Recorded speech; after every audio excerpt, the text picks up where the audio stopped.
Hi, everyone. Welcome to Live with Janome. I'm going to put the camera on in just a moment.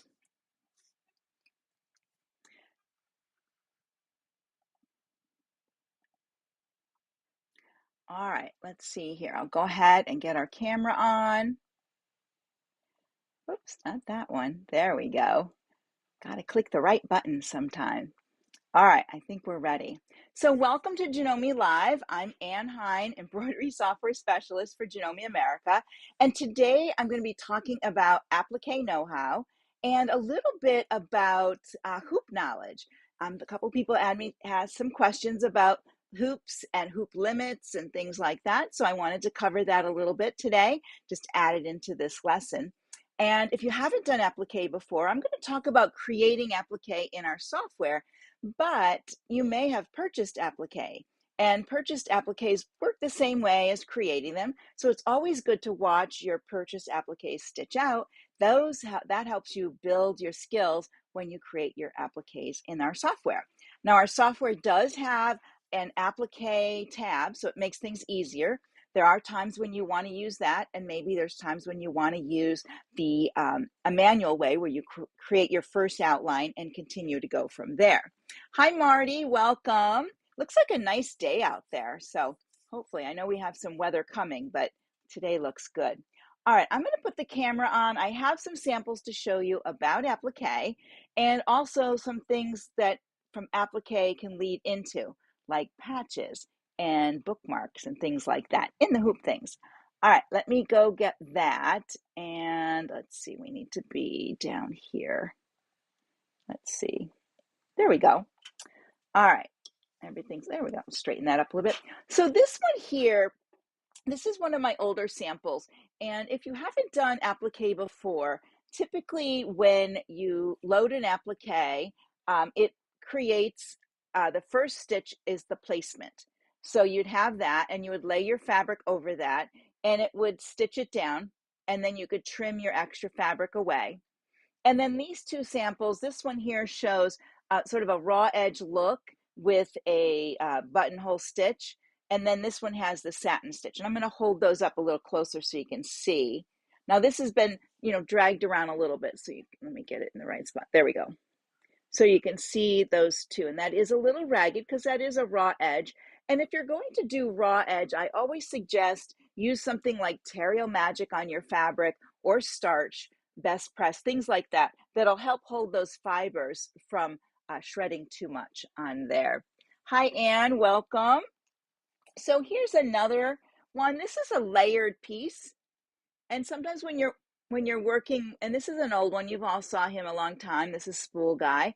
But sometimes working with applique where you have layers of applique and even embroidery, you have to work maybe a little bit harder to get that to work so that you don't have extra stitches jumping over and so forth.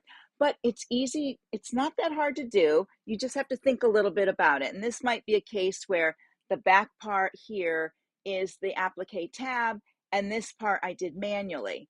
And then when I add embroidery on top of there, you always want to turn off remove overlaps. And you want to put that to never remove overlaps for all your parts on there.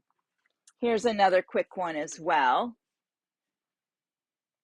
There we go. And this is a little, I think it's wrinkling because I haven't been carrying it around. It is on a piece of, two pieces of fabric. So sometimes the top is going to shift and give you a little wrinkle. So because this is a ready-made placemat, it's not really held together. So after you start making, appliques, you're going to be thinking like, well, I can make dimensional things like this. This is basically an applique. You can see the satin stitches, and it has a back. And then I added, before I put the back on, I added the little ribbon. And of course I made one here, the little one. So you could put this in your book and flip that to the outside like that. If you're into reading, there, let me put that over there. And then this is a badge, and I want to show you something. I have another one here, but I want to show you this one here. I think I have almost enough of this. So just like in applique, when you start doing a badge or a patch, and you can't see the placement line, but there's a placement line under there. And I laid my vinyl and it stitched my vinyl down, and then it did my embroidery. Okay. And then when I got done, I wanted to make sure before I did my satin stitch that I add the back piece. So there would be another run line here. So I put my back piece on and it would do the run line. And then I could trim away my vinyl and I could trim away the felt and do the final stitch, which is the satin stitch. This is Badge Master, and I definitely suggest using it. You could use a couple layers of Solvay or some of the other wash away stabilizers because that's what you want to use. But this is much firmer and really, look at how much satin stitch is in there, and that hasn't torn away. And I carry this around places. So that, from your applique, you can make a patch or a badge, whatever you want to call it. This one came from, and I showed this one a little bit ago. This one is a design in our CM17. I just added the outline to it and then made it a satin stitch. And this is one I could do manually or with the applique feature on there. And then you just add, your piece as you go. Let me see. This is another one. Here we go. That I started. See, this one I didn't put a back on it. Well, I guess I did put a back, but it's not very fancy. And this is just an embroidery in our software. I went in and added some things to make it more like this. Now you can do applique. Now this one here, and I'll show you how you can create this. This I created a cut file, so I didn't have to do any trimming. So it put a placement line. I put my cut piece in here with glue, ironed it on or whatever glue I was using at the time. And then it did the finishing with the decorative stitch. And then if you can look on I'll show you the back. Let's see what the back, back looks good. Hang on a second. I still have my stabilizer in there. I haven't washed that out. There we go. Just because it's a sample and I want to keep it nice and stiff. Here's a little one that is a small heart. And you can use decorative stitches even if you're using the Applique tab in the software. Hi, Julie. Welcome. All right. So let me turn on, we'll get back to hoops in a moment, but I want to turn on the software and show you how to create an applique. Here we go. All right. Let me get this little guy out of the way. There we go. All right. So what I'm going to do is I want to bring in two different types of graphics. And I went out onto the World Wide Web and I downloaded some free vector art. And this one here, this is an SVG. And SVGs will, when you click on them, they immediately create stitches and land on the, land on your work page. So they're much easier to work with. This is a PNG, and it is a vector clip art, but it still has a little work to do. Hi, Kelly. Oh, I was just down in New Mexico in Cozumel a week or two ago. We had a lovely time. All right, so let's go here. I'm going to do the SVG first.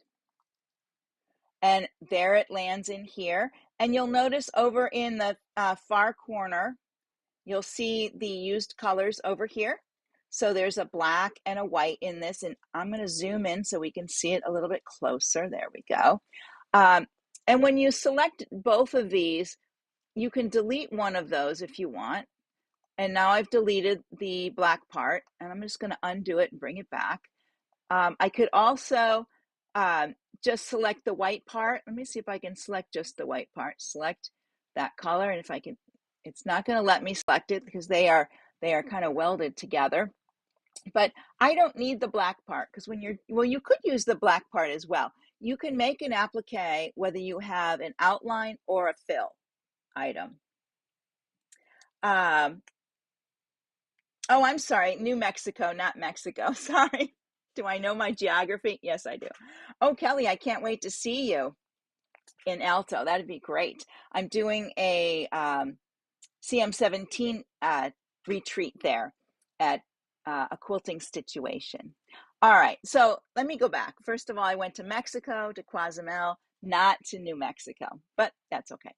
All right, so as I was saying, you can make an applique with using just an outline art if you have it, or a filled piece. So let's go ahead and I'll delete the inside. And now you can see there's my outline stitch right there. And when I move it off, because this is an SVG, there's no background behind it. You know, when you bring in a graphic, sometimes you have that background in there. And I'm going to put this back in the center. So all I need to do is have it selected. I can go over here to fill, select your fill, and there's applique right there.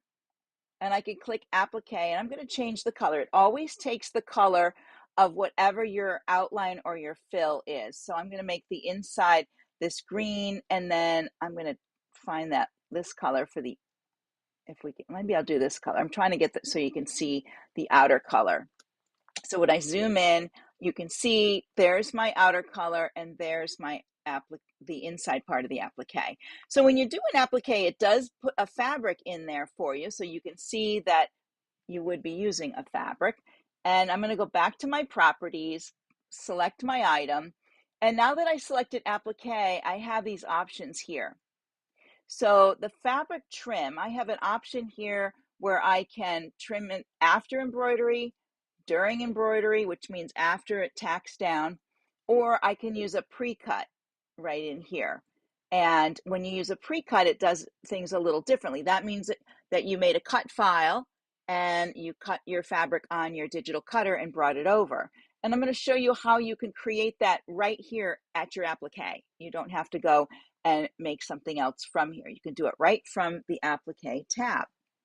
So once you choose what you're going to do, and I'm going to do the typical, most of us will do an applique where we do the outline and then we lay the fabric over it, and then it stitches that down, and then it does, we trim it, and then it does the final stitch. Down here are your options for final stitch.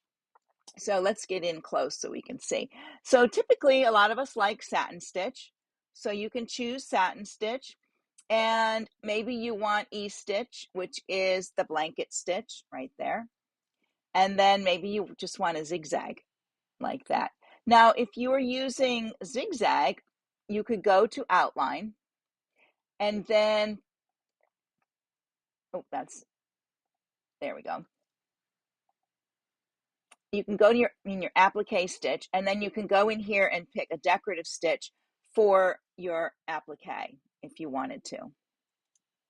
Isn't that cool? So how would this stitch, let me do slow redraw to show you. This one is going to, it's going to stitch the shamrock, and then at the top, it does that little jump right here. This is called the frame out. So when you do the frame out, when it does the frame out, if you have a smaller hoop here and your foot cannot go out far enough, the software will tell you that something with the frame out distance. So you'd have to move your applique somewhere else in the hoop so that you don't have that issue. So it did the placement, and now I laid my fabric down, and now it's going to do the tack down. And I'm just going to move it ahead a little bit. It's going to come around. And when it gets up to the top, it's going to do a little jump or stop because it's a color change. And then now that if you see at the bottom, it's in the turquoise, it's going to first do that decorative stitch all the way around like that to the end. There you go. So that all your steps are there, your placement, your tack down, and then your decorative stitch. Easy, easy, easy to do. Now, we're going to go stay with this one. Now, let's say I have a digital cutter and I want to cut the shape out with my digital cutter. So I have to turn on right up here, techniques. And I'm going to touch techniques up there. And I'm going to turn on my cut file. Don't worry, embroidery's on. It just turns red when it's like that. So I'm going to turn on the cut and I'm going to select OK. And now over here in my properties, I have some more features over here. Wait a minute, let me go to the right one. There we go. I have the cutter presets now under fill. Okay, so I can figure out, what blade color I want, I can click here, figure out what fabric, what type of thing I'm cutting. I have those changes I can make right here in the software. And so in this one, any of the types that you do, you can do a cut file. All right. So I'm going to actually turn off my techniques for a minute. And let's say, let's do satin, and I'm going to change my my choice to pre-cut and glue. So I chose pre-cut and glue, but it doesn't bring up the cutting. So again, you would need, I could have left it on, but I wanted to show you, you're going to need to turn on, anytime you want to have your cut file with your embroidery, you need to turn on that. And then with pre-cut and glue, it does a little bit different thing when you do slow redraw. Let me show you that. What it's going to do is just a placement, and it's going to do a jump out, I think, or a stop.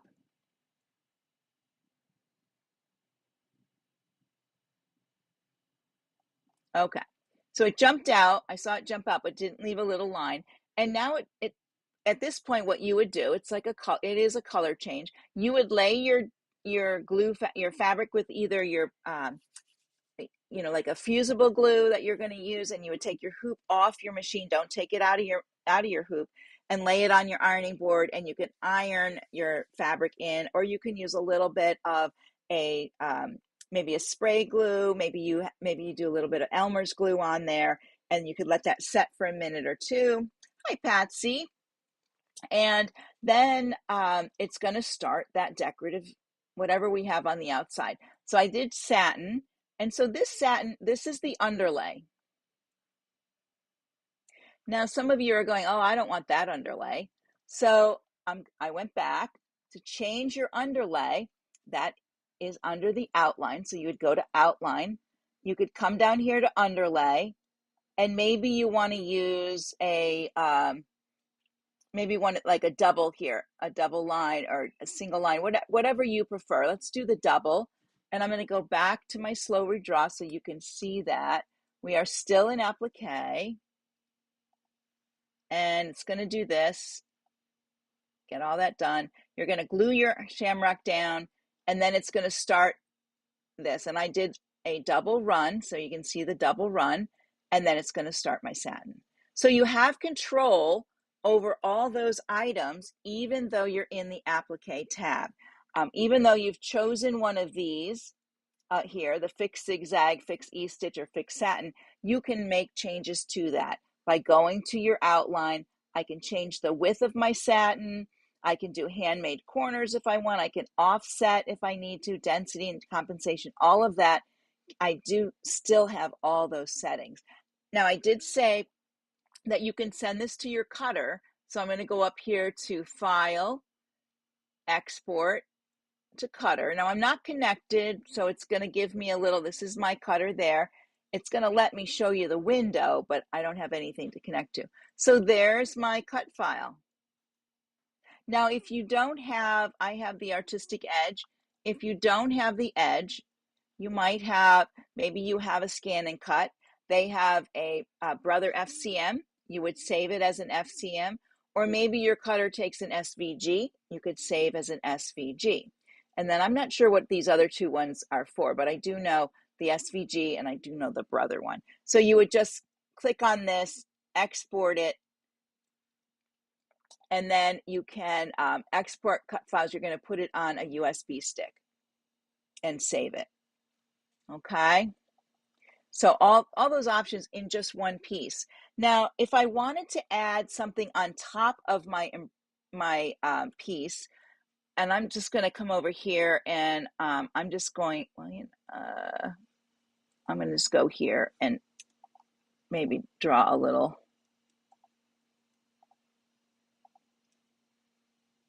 thing like this to there. It's not the best, but there you go. Now I drew this on top of the fabric, and look what's going on. And I'm going to unselect it. So it's trying to go in there and create an opening for your embroidery. But we don't need to, because we're going to stitch right on top of our fabric, correct? So what I want to do is go here and come down here and go to my remove overlaps and say never. Go to my item and go to remove overlaps down at the bottom and say never. And now it's not going to create a hole. And if this is going to be a stitched piece, maybe it's all going to be stitched. Maybe I want an outline that has a little bit of satin to it. And there's my satin. So I could have my heart right on top of there. That's how you would do that. Okay. Now, let's say I'm going to delete this part here because we don't need it. I wanted to turn this into like a patch, and I want it cut right on this line. So let me go back to slow redraw. First of all, let me go back and make sure I want to be on the during embroidery part because I want to trim. So what happens is, let's go to our slow redraw. It's going to do a placement line like that. And then I'm going to lay my fabric down. It's going to tack it down. And then when it color changes, I'm going to trim it. And then it's going to start this part here. So this is where you don't want that, you don't want to do your stitch yet because you don't have your fabric on the back side. Okay, so you have choices here. One of the choices is when it does the tack down and you lay your fabric on the top, you can flip your hoop over and lay the fabric to the bottom, and then it'll tack down both the front and the back, and then you can trim both the front and the back and then do your satin stitch. Okay, and you would have this on like Badge Master, so you could do it that way. If you think, the other way to do it is instead of using the Applique tab, what we're going to do is let's bring in our design again, and we will select it and well, we don't need to, we're going to delete that part for right now. What we could do is create this part with our applique if we wanted to, and just do the first part, like, whoops, let me see here. Where am I going? Here. If you chose something like pre-cut and glue, okay? Or if you wanted to do manual, let's just undo what I just did. When you're doing manual, you don't need a fill. What you do is you need your outline. So if I go back and bring the outline back and delete the fill, I can work with this outline. Okay, this is an SVG. So the first thing I need is a placement line. So that's placement. I can do a copy paste up here, and I'm going to go to the colors and change it to something we can really see. I'm going to do red, this red.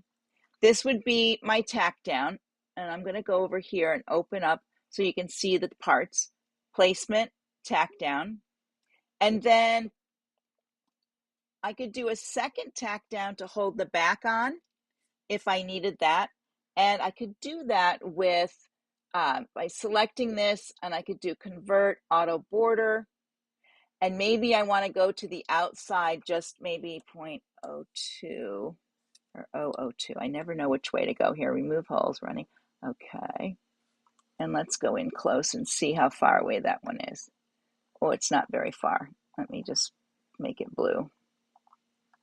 So it's right on the edge. So you probably want to go, let's delete that one. Let's try this again. You want to make your back one maybe a little bit wider than your front one. So you can do auto border. Let's try that 0.08. Measurement for me is always difficult. There. I don't want it that big, so I want it something smaller. But I would do that outline and do my auto border, and that would make it. And typically what I end up doing is I end up deleting that one and going back in here and trying to figure out what measurement I need. And I think I need, I don't know. Let's see what that one did. There we go. So this one is a little bit bigger than the front, which is fine.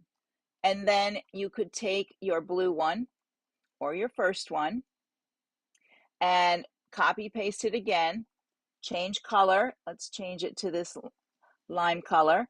And in properties, let's make that a satin. And we want it 3.0 because I like a 3.0. There we go. Whoops.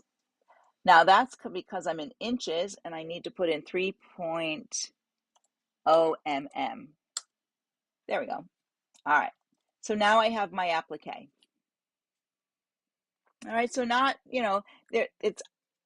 these are all your steps, and I'm going to show you in my machine. I do have the applique I created so you can see the applique steps, how the machine reads the applique steps. So let me, does anybody have questions on applique? All right. So that pretty much covers, really doing an applique.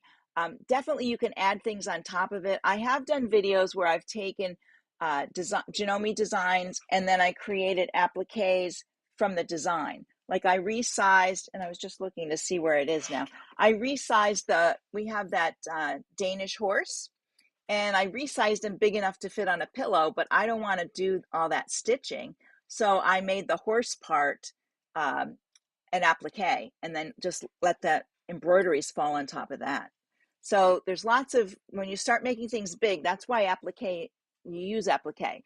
When you start making things really large, you save on thread by doing an applique. So let me get my camera over to my machine and I'll show you what that looks like. I have to move a couple things and I'll put the camera on once I get set because I don't want to make everybody seasick here, because that could happen. All right, let's see here. There we go. All right, let me move to my camera.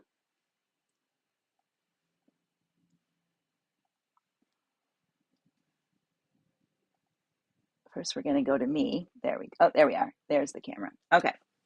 So let me touch here.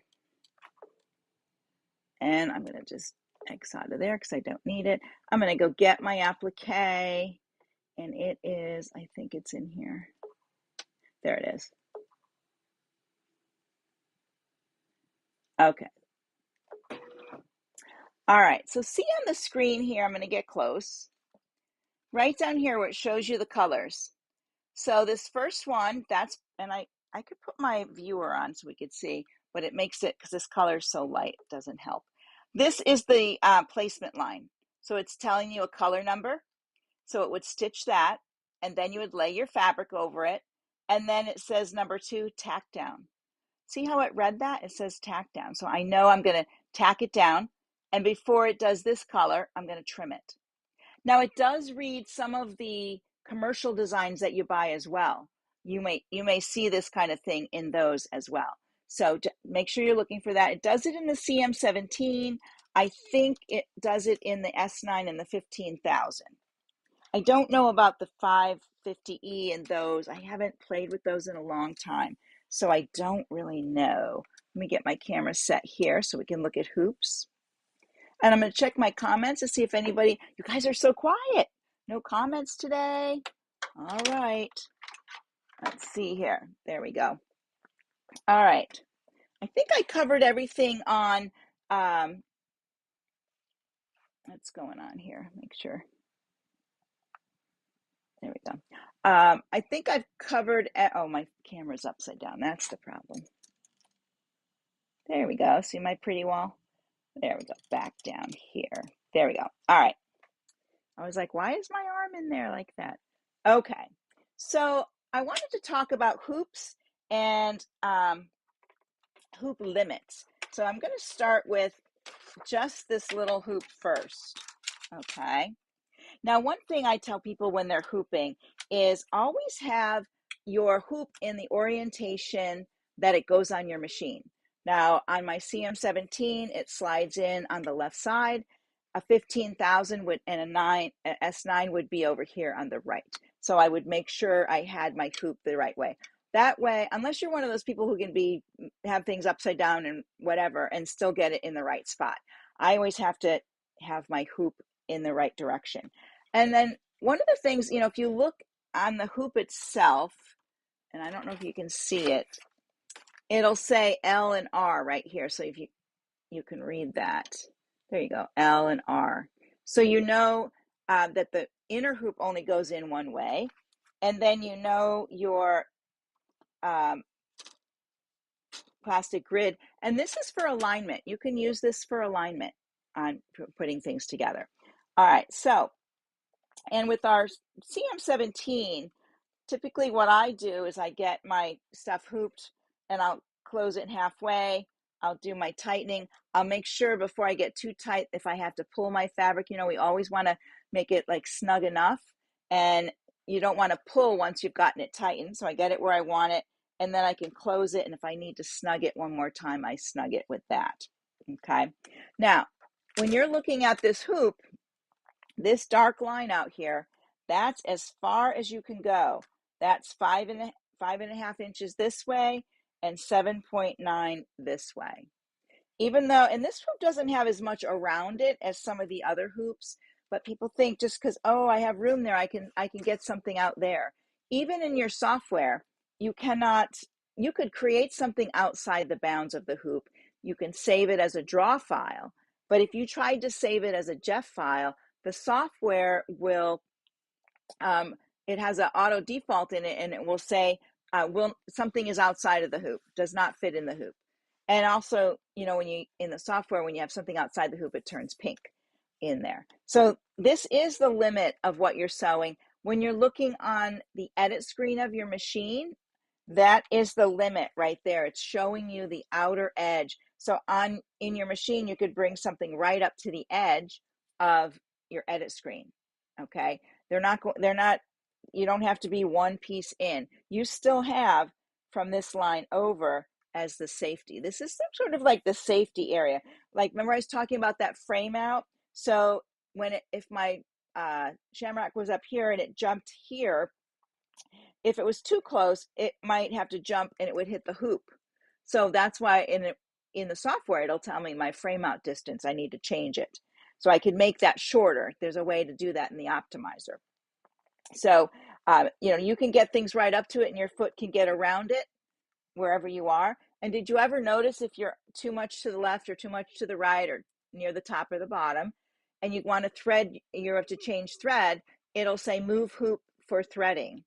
And if you say okay, all it does is move the hoop so that the foot is now more centered, so it won't run into anything around here and bang your threader into.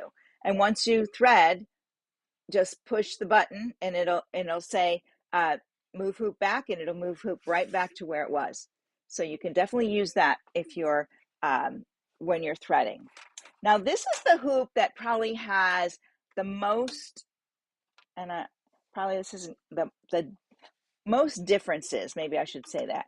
The most differences in, trying to keep the paper underneath to be square with this. Okay, the most differences in what's here side to side, okay, and what's here on this part here. Let me get this flat. That's part of the problem. Okay, so this is our quilting hoop, all right, and this is the biggest one we have for quilting. People can use it. You can use other hoops as well, but this one is specifically made for quilting, and it has a couple of features to make quilting a quilt easier on your machine. One, it's the nice large magnets that go on the side. They're big enough, they're sort of like a clamp and a magnet all together, and they fit right over here and hold all those layers together. All right, and on the regular hoops, like this doesn't have any magnets, but on the regular hoop, it's only coming over this. And to get a quilt in here, you'd have to open up this quite a bit. I know there's workarounds, but I have to show you the Janome way first. And so when you're looking at this hoop, again, this is how much space you have, 10.8 from here to here, 10.8 from here to here.